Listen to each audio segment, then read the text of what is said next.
There's Phil's new planter. He's gonna let me borrow his tiller, and we're gonna start putting beans in the ground.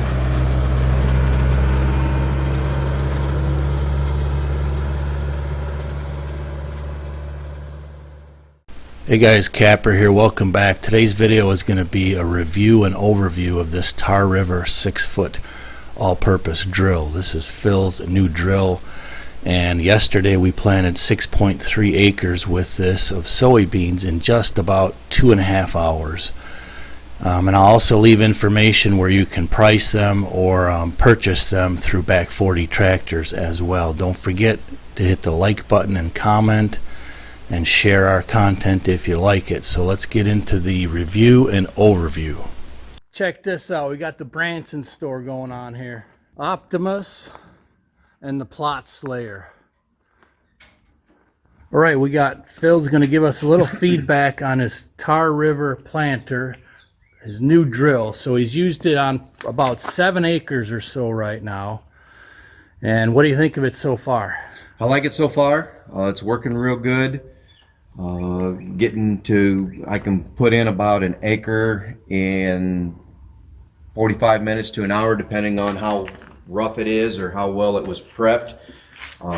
Time will tell how well it actually, once everything sprouts up, but it's performing very, very well. So very economical for the money.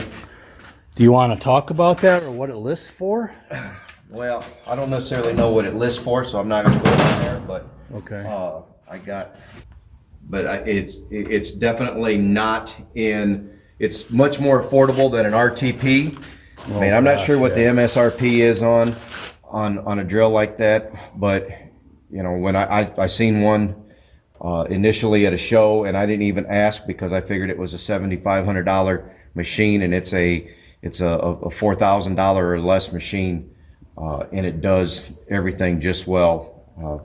You know, it's not a no-till, but it's got the same design as a no-till, just less the waffle coulters on it. Yep. So it does plow in very well. I planted a plot that we just reclaimed this year with a lot of roots and wood in it, and barring, you know, major sized pieces, it did rake right through them and straighten them out without getting. I've had nothing get caught up in it, and I've had some ground that wasn't perfect. So okay, and it's fully adjustable, right? You can adjust your seed depth, your different seeds. Yeah, you use your seed depth goes off of this crank, and it adjusts the gates right here, in and out. Okay. The front is a large seed. The back is a small seed, like for your legumes or your little brassicas.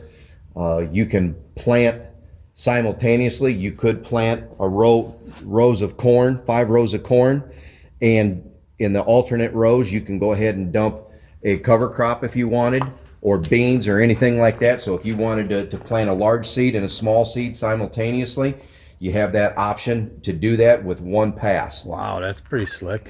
So it works out pretty good. So you can either have 10 rows wide, or you can go 5 rows and 5 rows, depending on what you're trying to do. We alternated today. This was a 5-row planter today. And even I seen a used John Deere 4-row, and it was like $4,500 somebody wanted. So today we did 7.5-inch spacing, correct? Correct. We did 7.5-inch spacing. We opened up every port on the front chute. Okay. And we went 7.5. We were shooting for 200,000 plus seeds per acre because we're planting for forage. We're not planting for profitability. We're just trying to feed the deer with it. All right. And so that roller there, what's this dual action back here? Okay, well, what the roller is your gear drive. That's what turns, because this is not PTO driven. Okay. It runs at the same speed, so if you stop, like we did a couple of times to refill the hopper, you can just take back off and it's not still feeding seed. That's what turns your meters and keeps dropping the seed down into the seed cup. In the back, this is your closer right here. That right there is your closer. You can adjust the tension on it, on how much pressure you want, and then it just has a little cultipacker on the back just to give it that little extra little pad. I was pretty impressed. I mean, I plucked a few seeds out of them rows, and it was very impressive the way it covered them nicely. Of course, I mean, I'm used to 65-year-old stuff, and man, you were flying today. I mean, we're going to map it and try and figure out what we planted. We're both guessing somewhere around 5 acres we did this afternoon, and we started at 1 and it's finished at 3:30. So you can't, I mean, for 5 acres, can't really beat that. Anything else you want to add to it, Phil? No, it's just a good machine. So far, it's proven to be exactly what I wanted it to be. After I planted my 2 acres, I checked all the nuts and bolts on it. As per the manufacturer's rep, I found the only thing that was loose was the bolts on the hinge. That was the only thing that was loose at the end of the cycle. So this thing, so we planted 7.5 inch. So if you opened all of them, it's what?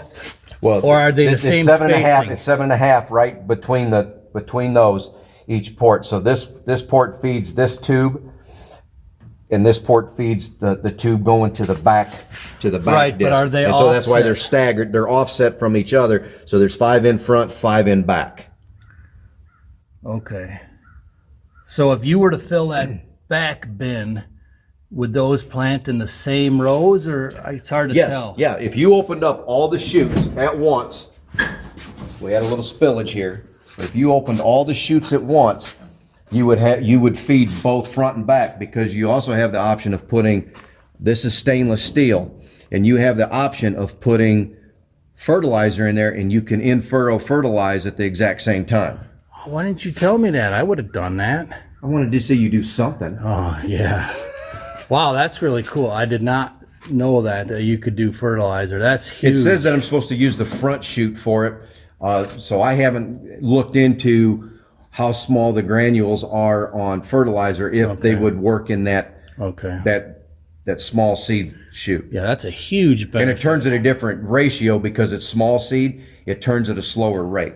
Okay, that's fantastic. Well, I'll find the website and put it up for anybody interested. But you can find it at Back 40 Tractors. That's where I bought this one. Okay, so Victor's selling them here? Yep, Victor's selling them right there. He's got a full line of Tar River stuff there, and some other items. I bought a land plane, and that has proven very well too. So it's good quality pieces. This is about 700 pounds. I think I looked at the specs, dry weight. All right. So really not that heavy. No, not bad. And you got a 45 horse tractor, right? Yeah, it's 48. 48 horse. And 48 horse. With the hydro, you lose a little bit. But it worked really well with maneuverability. What do they say you need? You could probably pull this with what, a 25 horse? Or is there a minimum, do you know? I didn't look into it as far as that's concerned, because I knew I was good to go. You could probably, 25 might be a little bit tough if you get into a hill, because you're dragging so much. 37 horse for sure. 25 horse might be really pushing it. All right, man, sounds good. Well, we're going to put it to work again in the next week or two once we get more tilled up and the rain quits. So definitely stay tuned. Thanks a lot, Phil. No problem.